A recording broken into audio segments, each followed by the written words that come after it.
Hi, everyone. I wanted to put together this brief lecture video for you on citing sources. For some of you, it'll be review, but hopefully you'll find some new insights or at least something in this review that triggers a memory from when you took college writing or when you were in high school and you used to do research writing a lot. So fairly briefly, why do we cite sources? What's the reason? So on the one hand, you might say, oh, it's academic integrity. It's so that we are attributing to someone their idea. And that is true. So you don't want to pretend that something is your idea when it's not. Somebody else did that research. Somebody else came up with that idea or that data. But on the other hand, it actually enhances your credibility to be able to say, here's what I'm arguing and look at the data or the evidence that's out there from these reputable people and what it says and how it interacts with my argument. So engaging with those sources actually enhances your credibility. So the people, the more they see you've engaged with reliable sources, the more they trust you as a writer and what they're reading from you. So that's kind of the why. The how, hopefully you know roughly by now, even if you're a little rusty and it's been a while. Um, so let's say you're like, oh, I don't remember from college writing. I don't remember from high school. That was 4 or 5 years ago. How to cite a source. Um, I am going to show you my favorite resource for citing sources here. All right, let me pop this up and then screen share for you. Okay, so you may recognize this. Your high school teachers, your college writing teachers, they may all have kind of sent you towards this. Purdue University has I believe it's still the oldest online writing lab in the country. So this OWL, it's like an acronym for online writing lab. They used to have a cute little owl, but they sort of stripped away that personality, unfortunately. So Purdue University's online writing lab, which is just owl.purdue.edu, has a lot of information of how to and when to cite sources. They have an APA guide and an MLA guide. So this is the Modern Language Association is MLA. APA is the American Psychological Association. Um, you, for my class, can use whichever citation style you're comfortable with, the one that you've kind of used before and you've gotten the hang of. Other classes may have other ways of doing this. I'm going to click into MLA just because I think that's what many of you have used in college writing. So the style guide, it actually has a lot of, oh, there's an ad, a lot of information on how and when to do this. The general formats on styling a paper may not be as relevant for tech writing because you are setting up your paper, the margins, the font, all of that stuff more towards your audience and towards the format that you've chosen. But if you take a look at the basics of in-text citations or how you format quotes, how you format your works cited, it's going to have a really good amount of information in here. So the basic in-text citation rules. In MLA, you do parenthetical citations. So typically author's name and page number, unless it's like a online source that doesn't have page numbers. So they're going to show you a few ways of doing this, where when you put the author's names first in the sentence, then you only do the page number in parentheses. But if you don't have the author's name in the sentence, then you go author's name and page number. You'll note, and I want to kind of point this out here, Wordsworth extensively explored the role of emotion in the creative process. Page number. Some of my students say, wait, I thought you didn't have to cite something if you don't quote it. That's not right. If it's someone's idea, if it's something that someone has done, proposed, found data on, whatever it is that they've engaged with, you have to cite that thing because you didn't come out of your own head with it. If Wordsworth extensively explored the role of emotion in the creative process, he did that somewhere in his document. you want to point us to that page. Again, that enhances your credibility. It shows us you're not just talking out of, out of the top of your head, or some other body part. You actually have sourced. This is what I'm seeing. This is a paraphrase or summary of what's happening in this text. This is the page number or the page numbers. So if Wordsworth explores this in the creative process over the course of 3 pages, then you might say 263 through 266 or 265, because 3 pages inclusive, right? So that's just a little bit about how you would cite things in text. This will also show you how to do block quotes, like bigger quotes. But you'll probably have less of those in tech writing. You won't see reasons to say, okay, I need to block this whole quote, because you're not analyzing a text necessarily, unless you're doing some kind of sentiment analysis for, of something, and you've got text that you're then going to go in and analyze. The works cited. Let me go to basic format, and then I'll show you that they actually describe how to cite all of these various things: electronic sources, other common sources. This includes YouTube videos, magazine articles. You can cite a web comic. They've got all kinds of stuff on here. So it's got information on how you format the page, but then you're going to see some details about what to do with many authors, no known author, and that kind of thing. What to do when an author has a pseudonym or something like that. And then you can go piece by piece. We'll look at periodicals here. It's got kind of the basic guidelines. So first author, then title, then the title of the book or the journal or whatever, version number.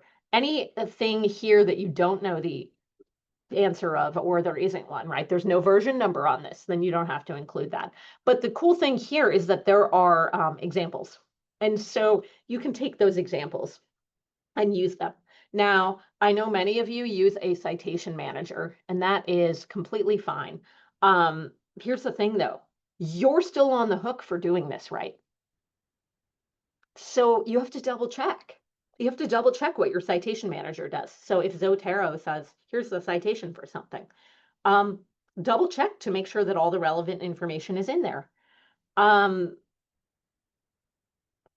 tried Zotero once, and I know that's the one that the university librarians recommend, and I'm sure it's great, but all citation managers make mistakes. So I tried Zotero once, and I had put in a journal article that I found on Google Scholar, and I put it into Zotero, and I had it generate the citation.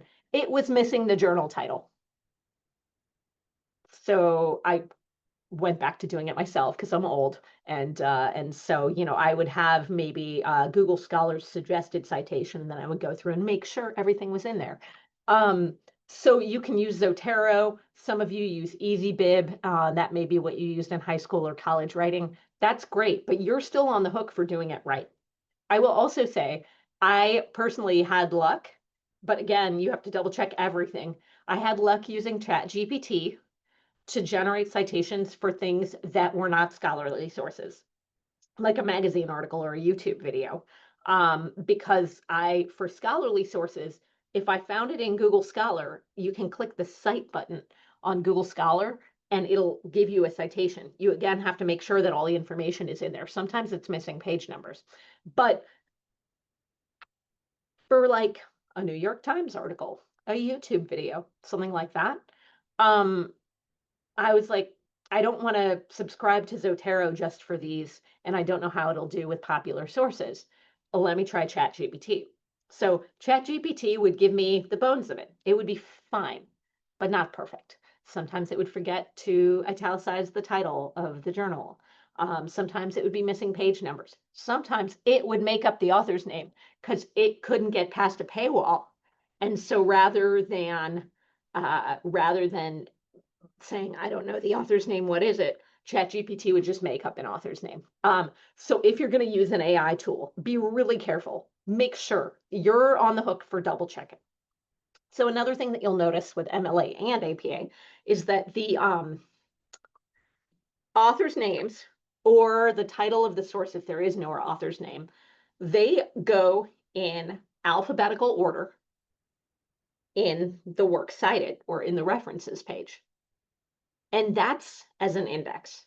That's so that your in-text citation at the end of the sentence or in the beginning of the sentence that uses that author's name, if we, like the example that was on that Purdue OWL was Wordsworth, right? So if we see Wordsworth said XYZ, and we want to go find that source, what I'm going to do is go to the works cited and look for Wordsworth under W. So it needs to be there. The way you cite it in your parentheses in your text has to match what's going on in the works cited. So if you start that one with title and it has Wordsworth somewhere later in the citation, so it's alphabetized somewhere differently, then when I go to the works cited as a reader, I think, wait, this person's citing Wordsworth, but Wordsworth's not here. So you might think, oh, this is such gritty detail, it's not really important. It all goes to your credibility. So it is very important, right? It's very important to figure out how to attribute your sources and then make it easy for your reader to figure out, okay, I want to see where Wordsworth says this thing. Can I go to that source? Now they can. You gave them a page number to go to. They're able to go to that indexed source in the works cited, W for Wordsworth, find the document, and then go to that page 263 or whatever it was, and make sure that Wordsworth said what you said he said. If he did, then you have just given yourself a boost of credibility again. So these are all kind of the reasons. I know this is a hard sell, but these are the reasons why this attention to detail is really, really important. That's why, you might think, oh, I have a lot of professors who are really harping on these details, and I don't understand why. As long as I say who it was, that's fine, right? No, it's not. It's not enough. You have to make that source findable for your reader so they can go check it out themselves. So the other thing I wanted to address in this video, which is becoming less brief, sorry about that, you guys, is I wanted to address how to engage with your sources in your text. So sometimes, and some of you may be good at this, if you take humanities classes, you've probably trial and errored your way through a lot of this. Some of you may have learned this well in high school, but this is just kind of a good refresher for you all. And for some of you who haven't gotten a chance to practice this as much, you might find this helpful. You don't just want to drop in a quote citation. It's fine in terms of academic integrity, but it doesn't really show that sophistication when you're reading. Sometimes it takes you out of the text. So I've got this handout for you. I'm going to attach it so that you can, print it out, go through it yourself. But it's just kind of a template that you can use, and it's called They Say, I Say. Let me share this with you. And hang on, I'm going to maximize this so that you can see it properly. Okay, hopefully you can see it properly. All right, so these are some They Say, I Say templates. You can actually find a number of these online. And this was just one that I thought had a lot of really good sort of sentence templates that you can start with. If you're introducing a standard view, many psychologists think that, and then you would cite, right? Cite the psychologists, a few of them who think this. Many people assume that, according to both X and Y. So according to these authors, this is true. And then you can kind of, if you're doing it in this order, you can kind of put your own view in there and back that up with something. So they say, and then my own view, however, so that's the I say. When introducing quotations, X claims, quote, according to X, quote, X states. So starting with your author's name, and if your author is not a known person, or it's an article or a report where you're engaging sources from different places, particularly if it's not a scholarly source, you may want to put in a little bit of those authors' credentials, right? Let's say you're citing a blog post from a very important neuroscientist, but it's not a scholarly source, right? It's not from a journal. Maybe it's more new. And so it's not published in a journal yet. It's emerging research. You might say, right, Dr. So-and-so, a neuroscientist at Harvard, um, says in her blog XYZ, right? Whatever that quote is. So sometimes you want to actually introduce where something is from, but also the credentials of the people. So that if someone goes to that works cited and looks at it and they go, oh, this is just a blog post by someone random, you've already kind of headed some of that off at the pass. Ideally, you would find the scholarly source, the one that was published in a journal, and that has more credibility. But sometimes we, see a video lecture from a professor that's on YouTube, and it is very legitimate, and this professor is from a university, but it is still a video lecture. So, giving us some of that context is important. When explaining quotations, so there's some information on how to do that. Capturing authorial action in summary. X agrees that, X concedes that. So these are some ways of paraphrasing. Here's what I see happening here, without doing a big quote. They've got ideas for how to add meta commentary. So what this means is, so you've quoted the person, but now you're going to put it in your own words. There's information on how you can disagree. I disagree with X because they overlook this. X's belief about Y rests on the faulty assumption that. So engaging with those sources as if in conversation, rather than just being like, here's a quote, here's a citation.